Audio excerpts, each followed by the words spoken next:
അതായത് റേഷൻ കടകളിൽ പ്രധാനമന്ത്രിയുടെ എന്താണ് പറയുക ഫോട്ടോ കാണിച്ചിരിക്കണം. അതുപോലെ തന്നെ റേഷൻ സാധനങ്ങൾ പൊതിഞ്ഞു കൊടുക്കുന്ന സഞ്ചികളിൽ അദ്ദേഹത്തിന്റെ ചിത്രം ഉണ്ടായിരിക്കണം. റേഷൻ കടകളോട് ചേർന്ന് ഒരു ഗ്രോട്ടോ പോലെ അദ്ദേഹത്തിന്റെ പ്രതിമയോടൊപ്പം വെച്ച് സെൽഫി എടുക്കാനുള്ള സൗകര്യവും വേണം. എന്ന് വെച്ചാൽ വരുന്നവരൊക്കെ അദ്ദേഹവുമായിട്ട് സെൽഫി എടുത്ത് പോകണം എന്നർത്ഥം. ഇത് തന്നെ ഈ ഗ്രോട്ടോ പോലെയുള്ള അവസ്ഥ ഇന്ത്യയിലെ മുഴുവൻ റെയിൽവേ സ്റ്റേഷനുകളിലും ഇപ്പോഴുണ്ട്. തിരുവനന്തപുരം റെയിൽവേ സ്റ്റേഷനിൽ ചെന്നാൽ നമുക്ക് കാണാം യാത്രക്കാരുടെ യാത്രയെല്ലാം തടസ്സപ്പെടുത്തിക്കൊണ്ട് വലിയ ഒരു ഗ്രോട്ടോ, അതിനകത്ത് നമ്മുടെ പ്രധാനമന്ത്രി ഇരിക്കുന്നു. അത് കണ്ടപ്പോൾ എനിക്കുണ്ടായ ഫീലിങ് ഒന്നും എനിക്കിപ്പോ ഇവിടെ അതായത് ഇതാണോ സാക്ഷര കേരളം? സാക്ഷര കേരളം പോലും ഇവിടെയാണ് നമ്മൾ ഓർക്കേണ്ടത്. Power corrupts and absolute power corrupts absolutely എന്ന ചൊല്ല് ഇവിടെയാണ് നമ്മൾ സത്യസന്ധമായിട്ടും ശ്രദ്ധിക്കേണ്ടത്. അപ്പൊ എന്താണ് ഇങ്ങനെയൊക്കെ പറയുന്നതിന്റെ കാരണം? റേഷൻ കടകളിൽ അരി വിതരണം ചെയ്യുന്ന സമയത്ത് എന്തിനാണ് നരേന്ദ്രമോദിയുടെ ഫോട്ടോ അവിടെ പ്രദർശിപ്പിക്കണം എന്ന് പറയുന്നത്? ഇത് ആരുടെയെങ്കിലും പിതൃസ്വത്തല്ല അരിയായിട്ട് അല്ലെങ്കിൽ മറ്റ് റേഷൻ സാധനങ്ങളായിട്ട് റേഷൻ കടകളിൽ വിതരണം ചെയ്യുന്നത്. സംഭരിച്ചത് എവിടെ നിന്നാണ്? അതായത് ഇപ്പോൾ റേഷൻ സാധനങ്ങൾ ഏത് തന്നെയാണെങ്കിലും സംഭരിക്കുന്നത് ഈ നാട്ടിലെ ഈ ഇന്ത്യ മഹാരാജ്യത്തെ ജനങ്ങളുടെ അധ്വാന ഫലമാണ്. ആ അധ്വാന ഫലം സംഭരിക്കുമ്പോൾ സംഭരണ വില കൊടുക്കുന്നത് എവിടെ നിന്നാണ്? അതും ആരുടെയും പിതൃസ്വത്തല്ല, ഏതെങ്കിലും പാർട്ടിയുടെ പിതൃസ്വത്തല്ല. സംഭരിക്കുന്നത് നികുതിദായകർ, അതായത് ഏറ്റവും താഴേക്കിടയിലുള്ള ഭിക്ഷക്കാരൻ തൊട്ട് മുകളിലേക്കുള്ള ഏറ്റവും ധനികൻ, അതായത് ഇന്ത്യയിലെ ഒന്നാമത്തെ ധനികൻ വരെയുള്ളവർ നൽകുന്ന നികുതി ഒരു പക്ഷെ ഏറ്റവും വലിയ പെർസെന്റേജ്, അതായത് ഭിക്ഷക്കാരൻ അവന് കിട്ടുന്ന 100% പണവും ചെലവഴിച്ചാണ് ജീവിത സന്ധാരണം നടത്തുന്നത്.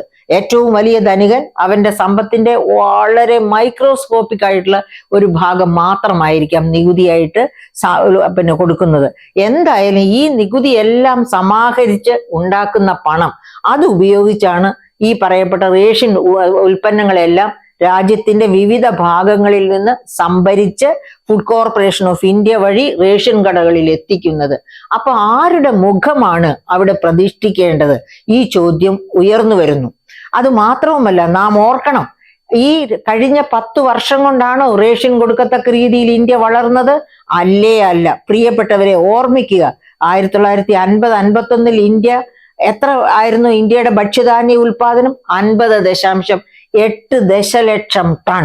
2014 UPA ഗവൺമെന്റ് സ്ഥാനമൊഴിയുമ്പോൾ എത്രയായിരുന്നു ഇന്ത്യയുടെ ഭക്ഷ്യധാന്യോൽപാദനം? 295 ദശലക്ഷം ടൺ. 50.8 ദശലക്ഷം ടണ്ണിൽ നിന്ന് 295 ദശലക്ഷം ടണ്ണിലേക്ക് വളരുമ്പോൾ ഏതൊക്കെ ഭരണകർത്താക്കൾ ഇന്ത്യ ഭരിച്ചു? അത് നെഹ്റു മാത്രമല്ല, ഇന്ദിരാഗാന്ധി മാത്രമല്ല, രാജീവ് ഗാന്ധി മാത്രമല്ല, വാജ്പേയി അടക്കമുള്ളവർ, ദേവഗൌഡ അടക്കമുള്ള എത്രയെത്ര മഹാരഥന്മാർ ഇന്ത്യ ഭരിച്ചു. അവരാരും പറഞ്ഞിട്ടില്ല ഞങ്ങളുടെ മുഖം റേഷൻ കടയുടെ മുൻപിൽ പ്രതിഷ്ഠിക്കണമെന്ന്, ഞങ്ങളുടെ പടം റേഷൻ സഞ്ചികളിൽ പ്രതിഷ്ഠിക്കണമെന്ന്, ഞങ്ങൾക്ക് വേണ്ടി ഗ്രോട്ടോ ഒരുക്കണമെന്ന്. അപ്പോൾ എന്താണ് ഇതൊക്കെ ഇതിൽ നിന്നൊക്കെ മനസ്സിലാകുന്നത്? അത് മാത്രവുമല്ല, അതായത് നമ്മുടെ ഗ്രീൻ റവല്യൂഷനെ പറ്റി, നമ്മളെ ഭക്ഷ്യ സ്വയം പര്യാപ്തതയിലേക്ക് നയിച്ച ഭരണകൂടങ്ങളെ പറ്റി നാം ചിന്തിക്കണം. 1969 അതായത് 14 ബാങ്കുകളെ നാഷണൽ ദേശസാൽക്കരിച്ചത്. അതുപോലെ തന്നെ മിസിസ് ഗാന്ധി ലിൻഡൻ ബി ജോൺസണോട് നേരിട്ട് ഇടപെട്ടാണ്, അതായത് ഭക്ഷ്യ അടിയന്തരാവസ്ഥ, അതായത് 1965, 66, 66, 67 കാലഘട്ടത്തില് ഇവിടെ പട്ടിണിക്ക് സമാനമായ സിറ്റുവേഷൻ, അത് ഭരണകൂടത്തിന്റെ കുഴപ്പം കൊണ്ടായിരുന്നില്ല, ക്ലൈമറ്റിന്റെ, അതായത് നീണ്ട ഇന്ത്യയെ മുഴുവൻ ബാധിച്ച വരൾച്ച, ആ വരൾച്ച കൊണ്ട് പട്ടിണി സമാനമായ സിറ്റുവേഷൻ ഉണ്ടായപ്പോഴാണ് മിസിസ് ഗാന്ധി കൂടുതൽ ധാന്യം ചോദിച്ച് അമേരിക്കയെ അപ്രോച്ച് ചെയ്യുന്നത്.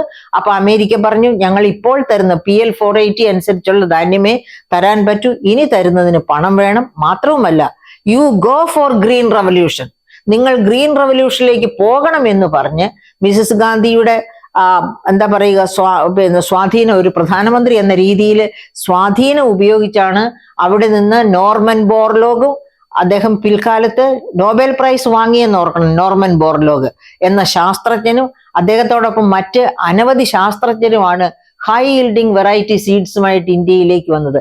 അങ്ങനെയാണ് ഇവിടെ ഗ്രീൻ റവല്യൂഷന്റെ വിത്ത് പാകുന്നത്. അങ്ങനെ ഗ്രീൻ റവല്യൂഷൻ വളർന്നാണ് ഇന്ത്യ ഭക്ഷ്യ സ്വയം പര്യാപ്തതയിലേക്ക് നടന്നത്. അത്തരം ഭരണകൂടങ്ങളെ ഒക്കെ മറന്നുകൊണ്ട് ഈ കഴിഞ്ഞ 10 വർഷം കൊണ്ട് ഒന്നും ചെയ്യാത്ത ഒരു പ്രധാനമന്ത്രിയെ ഉയർത്തി കാണിക്കാൻ വേണ്ടി അദ്ദേഹത്തിന്റെ പടം വെക്കണം, അദ്ദേഹത്തിന്റെ ഗ്രോട്ടോ അത് സെൽഫി പിടിക്കണം. എന്തൊരു അപഹാസ്യമായ രീതിയിലാണ് ഭരണകൂടങ്ങൾ അധപ്പതിക്കുന്നത്. ഞാൻ ഇത് കാണുമ്പോൾ, ഇത്രയും പറയുമ്പോൾ എനിക്ക് തോന്നുകയാണ്, നരേന്ദ്രമോദി അദ്ദേഹം ലോക പ്രശസ്തനാണ്, അന്താരാഷ്ട്ര തലത്തിൽ അദ്ദേഹം ആദരിക്കപ്പെടുന്നു എന്നൊക്കെയാണ് പറയുന്നത്. പക്ഷെ എനിക്ക് തോന്നുന്നത്, ഞാൻ ഒന്ന് പറഞ്ഞോട്ടെ, നരേന്ദ്രമോദി എന്ന് പറഞ്ഞാൽ ഞാൻ ഒരു ഡെഫിനിഷൻ ഉണ്ടാക്കുകയാണ്. Narendra Modi is equal to Jaishankar minus Savarkar. അതായത് നരേന്ദ്രമോദിയിൽ നിന്ന് ജയ്ശങ്കറിനെ അടർത്തി മാറ്റിയാൽ പിന്നെ നമുക്ക് കാണാൻ പറ്റുന്നത് സവർക്കർ എന്ന ആ ഹിന്ദുത്വവാദിയെ മാത്രമായിരിക്കും. അപ്പൊ നരേന്ദ്രമോദി ആഗോളതലത്തിൽ ഉയർന്നു നിൽക്കുന്നുവെങ്കിൽ അതിന്റെ പ്രധാനപ്പെട്ട കാരണം ആ IFS officer, retired IFS officer ജയ്ശങ്കറാണ്. അദ്ദേഹമാണ് ആഗോളതലത്തിൽ ഇദ്ദേഹത്തിന്റെ മുഖഛായ നന്നാക്കാനുള്ള മാർഗങ്ങൾ എങ്ങനെയൊക്കെയെന്ന്, അദ്ദേഹം പറയേണ്ട വാക്കുകൾ എന്തൊക്കെയെന്ന്, അദ്ദേഹത്തിന്റെ ആറ്റിറ്റ്യൂഡ് എന്തായിരിക്കണം എന്ന്, ഈ കാര്യങ്ങളൊക്കെ അദ്ദേഹത്തെ പഠിപ്പിച്ചു കൊടുക്കുന്നത്, അല്ലെങ്കിൽ അദ്ദേഹത്തിന് വേണ്ടി വർക്ക് ചെയ്യുന്നത്. അതുകൊണ്ട് ആ ജയ്ശങ്കറിനെ ഓർത്ത് നമുക്ക് ഇദ്ദേഹത്തോട് ക്ഷമിക്കാം. പക്ഷേ ഇന്ത്യയിലെ ജനം ഒറ്റക്കെട്ടായി നിന്ന് എതിർക്കണം. എന്താണ് എതിർക്കേണ്ടത്? നരേന്ദ്രമോദിയുടെ മുഖമല്ല റേഷൻ കടകളിൽ കാണിക്കേണ്ടത്, അദ്ദേഹത്തോടൊപ്പം നിന്നല്ല സെൽഫി എടുക്കേണ്ടത്, ഭാരതമാതാവിനോടൊപ്പം നിന്ന് സെൽഫി എടുക്കട്ടെ. അല്ലാതെ വേറെ ഒന്നിനോടും ചേർന്ന് നിന്നല്ല നാം സെൽഫി എടുക്കേണ്ടത്. ഏതെങ്കിലും ആരാധനാ ക്രമത്തോടോ അല്ലെങ്കിൽ അങ്ങനെ ഒന്നിനോടും ചേർന്നല്ല, ഭാരതമാതാവിനോട് ചേർന്ന് നിന്ന് ഭാരതമാതാവിന്റെ പടം പ്രദർശിപ്പിക്കട്ടെ. ഭാരതമാതാവ് ഫുഡ് സെക്യൂരിറ്റിയിലേക്ക് ഇന്ത്യയെ ഉയർത്തിയല്ലോ എന്നോർത്ത് അതുപോലെ തന്നെ ഭാരതമാതാവിനോട് ചേർന്ന് നിന്ന് സെൽഫി എടുക്കട്ടെ. അതല്ലാതെ ഒരു കാരണവശാലും ഒരു ഡെമോക്രസിയിൽ, ഇത് ഡെമോക്രസി ആണെങ്കിൽ, അല്ലെങ്കിൽ കോടതി പറയട്ടെ ഇന്ത്യ ഒരു ഡെമോക്രസി അല്ല, ഇന്ത്യ ഒരു സെക്യുലർ ഇന്ത്യ അല്ല എന്ന് കോടതി പറയട്ടെ. അപ്പോ നമുക്ക് ഇതൊരു ഡിക്റ്റേറ്റർഷിപ്പാണ് എന്ന് പറയട്ടെ. അങ്ങനെ പറയുമ്പോൾ നമുക്ക് സെൽഫി എടുക്കാം, ഗ്രോട്ടോ ഒരുക്കാം, എല്ലാം ചെയ്യാം. അല്ലെങ്കിൽ ബഹുമാനപ്പെട്ട ഇന്ത്യക്കാരാ, എൻ്റെ സഹോദരന്മാരെ, ഒരിക്കലും ഇതിന് നിങ്ങൾ നിന്നു കൊടുക്കരുത്.